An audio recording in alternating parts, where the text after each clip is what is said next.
Hey guys, welcome to India online form YouTube channel. Guys, आज की इस video में हम बात करेंगे UP BEd joint entrance examination new notification online form apply process के बारे में। कैसे आप सभी कैंडिडेट्स यहां पर उत्तर प्रदेश बीएड के संयुक्त प्रवेश परीक्षा 2023 के लिए अपने ऑनलाइन फॉर्म फिल कर सकते हो बिना कोई मिस्टेक किए हुए। स्टेप बाय स्टेप हम आपको पूरी डिटेल रजिस्ट्रेशन से लेकर प्रिंट तक देंगे। बस आपको इस वीडियो को स्किप के बिना शुरू से लेकर एंड तक देखना है। उसके बाद वीडियो पसंद आए तो इसे लाइक और शेयर कर दें। चैनल पर नए हो तो इसे सब्सक्राइब कर लें। तो गाइज, बिना कोई वक्त गंवाए चलिए शुरू करते हैं। आपको इस वीडियो के डिस्क्रिप्शन बॉक्स में हमारी वेबसाइट ejobhub.in के इस पेज का लिंक मिल जाएगा। यहाँ पर आपको इस एग्जाम के रिगार्डिंग पूरी डिटेल प्रोवाइड करा दी गई है। इस बार Bundelkhand university Jhansi UP BEd joint entrance exam conduct करने जा रहा है। आप सभी एलिजिबल कैंडिडेट 10 फरवरी 2023 से 10 मार्च 2023 तक इसके लिए अप्लाई कर सकते हो। आपको इस पेज को नीचे स्क्रॉल डाउन करना है और यहाँ पर आपको ऑफिशियल नोटिफिकेशन ये लिंक प्रोवाइड कराया गया है। इस लिंक पर क्लिक करके आप इस एग्जाम के ऑफिशियल नोटिफिकेशन को ओपन करके इसमें से आप पूरी डिटेल विस्तार पूर्वक 1 बाय 1 करके रीड आउट कर सकते हो। उसके बाद आप अपने फॉर्म फिल कर सकते हो। फॉर्म फिल करने के लिए भी लिंक आपको हमारी वेबसाइट के इसी पेज पर यहीं पर ये अप्लाई ऑनलाइन का प्रोवाइड कराया गया है। जैसे ही आप इस लिंक पर क्लिक करोगे तो आपके सामने यहाँ पर यूपी बीएड पर आवेदन करने के लिए बुंदेलखंड यूनिवर्सिटी का ऑनलाइन पोर्टल खुल जाएगा, जो कि UP BEd joint entrance examination 2023 का पोर्टल है। यहाँ पर आपको 2 लिंक प्रोवाइड कराए गए हैं। Click here for existing user, अगर आपने पहले से रजिस्ट्रेशन कर रखा है तो यहाँ पर आपको इस लिंक पर क्लिक करना है और फिर लॉगिन करके अपना फॉर्म फिल कर लेना है। और अगर यहाँ पर आप अभी तक रजिस्ट्रेशन नहीं कर पाए हो तो सबसे पहले आपको अपना रजिस्ट्रेशन कर लेना है। उसके लिए आपको यहाँ पर click here for new user registration इस लिंक पर क्लिक करना है। उसके बाद आपके सामने यहाँ पर कुछ इस तरह से इंटरफेस खुल जाएगा। यहाँ पर आपको अप्लाई करने से पहले सभी जनरल इंस्ट्रक्शंस प्रोवाइड करा दिए गए हैं। आपको इन्हें 1 बाय 1 करके केयरफुली रीड आउट कर लेना है और फिर इस पेज को नीचे स्क्रॉल डाउन करके आई एग्री इस चेकबॉक्स को ओके करना है और सबमिट बटन पर क्लिक कर देना है। उसके बाद आपके सामने यहाँ पर कुछ इस तरह से यूपी बीएड 2023 का रजिस्ट्रेशन फॉर्म खुल जाएगा। यहाँ पर आपको सबसे पहले देना है अपना फुल नेम। उसके बाद आपको अपना नेम एक बार फिर से यहाँ पर एंटर करना है कंफर्मेशन के लिए। नेक्स्ट यहाँ पर आपको देना है अपने फादर का नेम। फादर का नेम भी आपको यहाँ पर 2 बार एंटर करना है कंफर्मेशन के लिए। उसके बाद यहाँ पर आपको देना है अपनी मदर का नेम। मदर का नेम भी यहाँ पर आपको 2 बार एंटर करना है कंफर्मेशन के लिए। फिर यहाँ पर आपको अपनी डेट ऑफ बर्थ इस कैलेंडर में से सिलेक्ट कर लेनी है। यहाँ पर डेट ऑफ बर्थ भी आपको 2 बार इस कैलेंडर में से सिलेक्ट कर लेनी है। नेक्स्ट यहाँ पर आपको अपनी ईमेल आईडी एंटर कर देनी है। आपकी email ID active and valid होनी चाहिए। ईमेल आईडी भी यहाँ पर आपको 2 बार एंटर करनी है कंफर्मेशन के लिए। उसके बाद यहाँ पर आपको अपना मोबाइल नंबर एंटर करना है 10 डिजिट का। मोबाइल नंबर भी आपको यहाँ पर 2 बार एंटर करना है कंफर्मेशन के लिए। Mobile number email ID enter करने के बाद आपको जनरेट ओटीपी बटन पर क्लिक करना है। फिर आपके रजिस्टर्ड मोबाइल नंबर और ईमेल आईडी पर ओटीपी आएंगे। वो ओटीपी आपको यहाँ पर एंटर करके अपना ईमेल आईडी और मोबाइल नंबर को वेरीफाई कर लेना है। फिर आपको ये कैप्चा कोड यहाँ पर फिल करना है और रजिस्टर बटन पर क्लिक करके अपना रजिस्ट्रेशन कर लेना है। नेक्स्ट आपके सामने यहाँ पर कुछ इस तरह से इंटरफेस खुल जाएगा। आपके रजिस्ट्रेशन की पूरी डिटेल आपको यहाँ पर शो कर दी गई है। आपको इन्हें नोट डाउन करके रख लेना है और अब यहाँ पर आपको click here to edit application इस लिंक पर क्लिक कर देना है। फिर आपके सामने यहाँ पर कुछ इस तरह से इंटरफेस खुल जाएगा। अब यहाँ पर आपको अपनी पर्सनल डिटेल्स फिल करनी है। यहाँ पर आपको सबसे पहले अपना जेंडर सिलेक्ट कर लेना है, मेल फीमेल या फिर ट्रांसजेंडर। उसके बाद आपको अपनी मैरिटल स्टेटस बताना है, आप मैरिड हो या फिर अनमैरिड। फिर यहाँ पर अगर आप मैरिड हो आपको अपनी वाइफ या फिर हस्बैंड का नाम यहाँ पर एंटर कर देना है। उसके बाद यहाँ पर आपको अपनी नेशनलिटी सिलेक्ट कर लेनी है। फिर यहाँ पर आपको अपना स्टेट डोमिसाइल सिलेक्ट कर लेना है, उत्तर प्रदेश या फिर अदर देन उत्तर प्रदेश। उसके बाद यहाँ पर आपको उत्तर प्रदेश से 10वीं पास की है तो यहाँ पर आप यस करें, नहीं तो यहाँ पर आप नो सेलेक्ट कर लें। उसके बाद यहाँ पर आपने अगर उत्तर प्रदेश से ही 12वीं पास की है तो यहाँ पर आप यस करें, नहीं तो आप नो करें।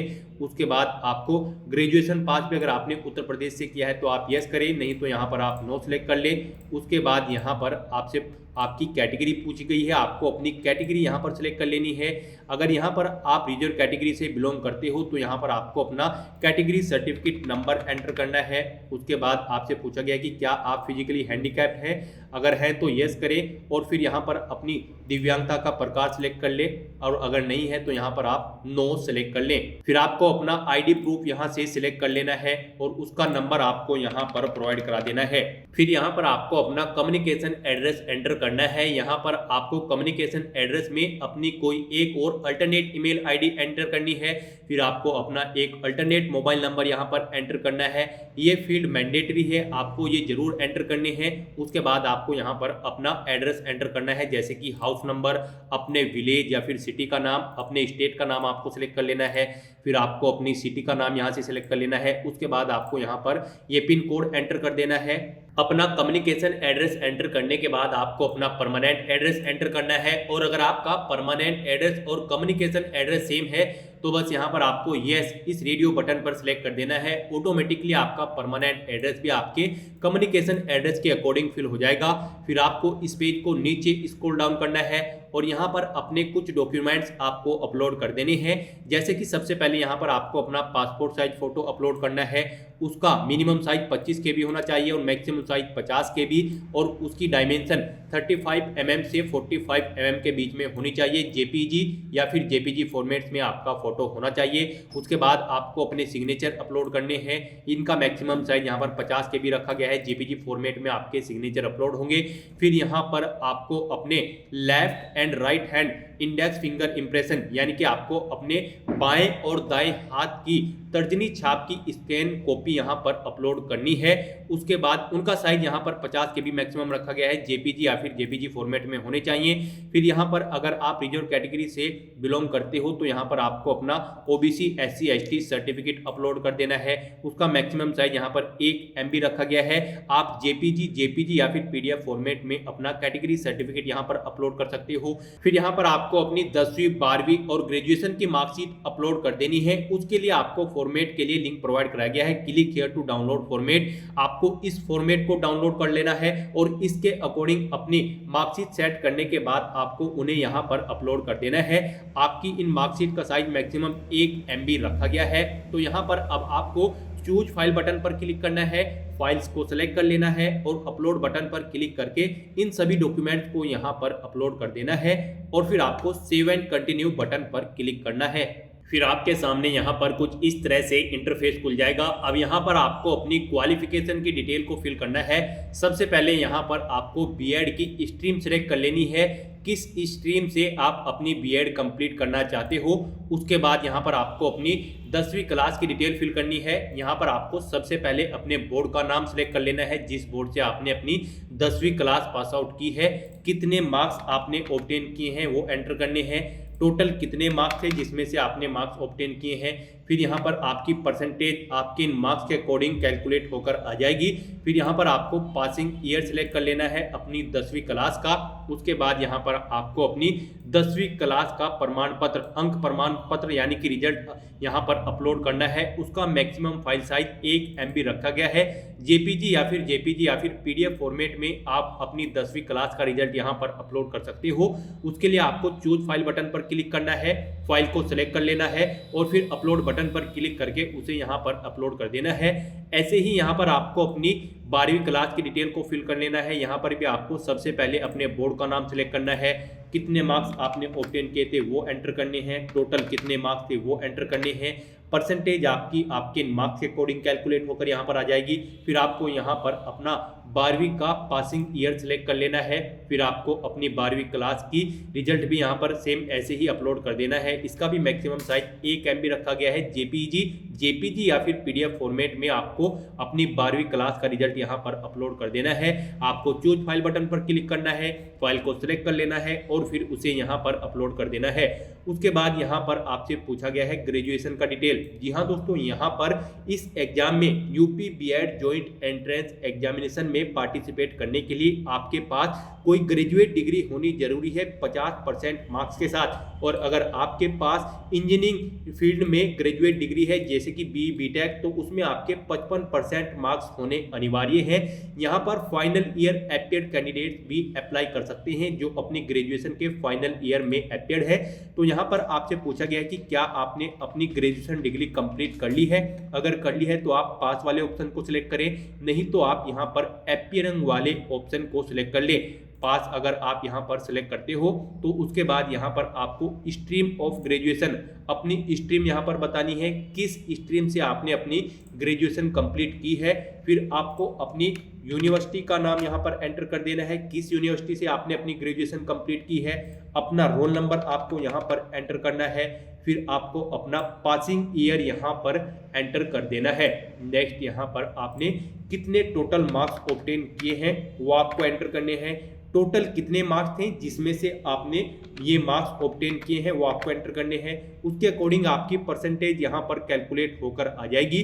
फिर आपको यहाँ पर अपनी ग्रेजुएशन की फाइनल ईयर की मार्कशीट को अपलोड कर देना है। उसका मैक्सिमम साइज 1 MB रखा गया है। JPG या फिर PDF फॉर्मेट में आपको अपनी ग्रेजुएशन की फाइनल ईयर की मार्कशीट को यहाँ पर अपलोड करना है। उसके लिए आपको चूज फाइल बटन पर क्लिक करना है, फाइल को सिलेक्ट कर लेना है और अपलोड बटन पर क्लिक करके यहाँ पर अपलोड कर देना है। तो इस तरह से यहाँ पर अपनी एजुकेशनल क्वालिफिकेशन की ये सभी डिटेल्स एक्यूरेट वे में फिल करने के बाद अब आपको सेव एंड कंटिन्यू बटन पर क्लिक कर देना है। फिर आपके सामने यहाँ पर कुछ इस तरह से इंटरफेस खुल जाएगा। अब यहाँ पर आपसे पूछा गया है कि क्या आपने राष्ट्रीय या फिर राज्य स्तर या अंतर विश्वविद्यालय खेल प्रतियोगिता में भाग लिया है। अगर लिया है तो यहाँ पर आप यस करें और फिर यहाँ पर इंडिविजुअल प्रतियोगिता में अभ्यर्थी द्वारा आपने कौन सी पोजीशन ऑब्टेन की है वो यहाँ पर आप सिलेक्ट कर लें। और अगर आपने इन प्रतियोगिताओं में भाग नहीं लिया है तो यहाँ पर आपको नो सिलेक्ट कर लेना है। यहाँ पर अगर आपने इन कुछ प्रतियोगिता में भाग लिया है तो आपको यहाँ पर वेटेज प्रोवाइड करा दिया जाएगा। उसके बाद यहाँ पर आपसे पूछा गया है क्या आप नेशनल कैडेट कोर एवं राष्ट्रीय सेवा योजना के अभ्यर्थी हैं। अगर हैं तो यस करें और फिर उसकी डिटेल यहाँ पर फिल कर दें, नहीं तो यहाँ पर आप नो सिलेक्ट कर ले। फिर आपसे पूछा गया है क्या आप स्वतंत्रता संग्राम सेनानी के आश्रितों के आरक्षण का लाभ लेना चाहते हैं। अगर चाहते हैं तो यस करें और फिर यहाँ पर आपको अपना स्वतंत्रता सेनानियों के आश्रितों के आरक्षण के लिए प्रमाण पत्र अपलोड कर देना है। और अगर नहीं लाभ लेना चाहते हैं यहाँ पर आप तो आपको नो सिलेक्ट कर लेना है। फिर आपसे पूछा गया है क्या आप सक्रिय सेवारत या विसैन्यकृत या सेवानिवृत्ति प्रतिरक्षा कर्मचारी है या ऐसे कर्मचारी के पुत्र या पुत्री के रूप में से संबंधित है या ऐसे प्रतिरक्षा कर्मचारी जो अपंग, लापता या मर्द हो से उनके पुत्र पुत्री पत्नी के रूप में संबंधित है। अगर हैं तो यस करें, नहीं तो आप नो सिलेक्ट करें। फिर यहाँ पर आपसे पूछा गया है क्या आपके पिता अथवा पति पुलिस या PSC या BSF या SSB या ITBP या CRPF या होमगार्ड में सेवारत या फिर सेवानिवृत्त है अथवा ऐसी सेवा के दौरान मर्द या अपंग हो गई है।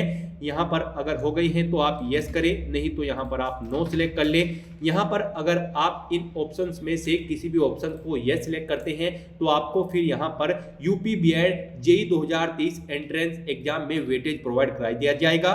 फिर यहाँ पर अपनी ये डिटेल्स आपको फिल करने के बाद सेव एंड कंटिन्यू बटन पर क्लिक कर देना है। नेक्स्ट आपके सामने कुछ इस तरह से इंटरफेस खुल जाएगा। अब यहाँ पर आपको अपने एग्जाम सेंटर सिटी सिलेक्ट कर लेने हैं। यहाँ पर आप अपनी चॉइस के अकॉर्डिंग किसी भी एग्जाम सेंटर सिटी को प्रेफरेंस दे सकते हो। यहाँ पर आप जिस सिटी को फर्स्ट नंबर पर रखना चाहते हो उसे यहाँ पर सिलेक्ट कर ले। जिस सिटी को आप सेकंड नंबर पर रखना चाहते हैं अपनी चॉइस के अकॉर्डिंग उसे सेकंड नंबर प्रोवाइड करा दें। ऐसे यहाँ पर आपको 5 चॉइसेस प्रोवाइड कराई गई है आपके एग्जामिनेशन सेंटर के लिए। आप 1 बाय 1 करके अपनी चॉइस के अकॉर्डिंग कोई भी 5 सिटी यहाँ पर सिलेक्ट कर सकते हो। फिर उसके बाद यहाँ पर आपको इस पेज को नीचे स्क्रॉल डाउन करना है। यहाँ पर आपको आपकी कैटेगरी के अकॉर्डिंग आपका एप्लीकेशन फीस का अमाउंट शो कर दिया जाएगा। गाइस यहाँ पर अगर आप जनरल, OBC या फिर EWS कैटेगरी से बिलोंग करते हो तो आपको 1,400 रुपये फीस जमा करानी है, और अगर आप SC या फिर ST कैटेगरी से बिलोंग करते हो तो आपको यहाँ पर 700 रुपये फीस के रूप में जमा कराने होंगे। ये अमाउंट आपकी कैटेगरी के अकॉर्डिंग यहाँ पर आपको शो कर दिया जाएगा। भुगतान के प्रकार में आपको ऑनलाइन सिलेक्टेड मिल जाएगा।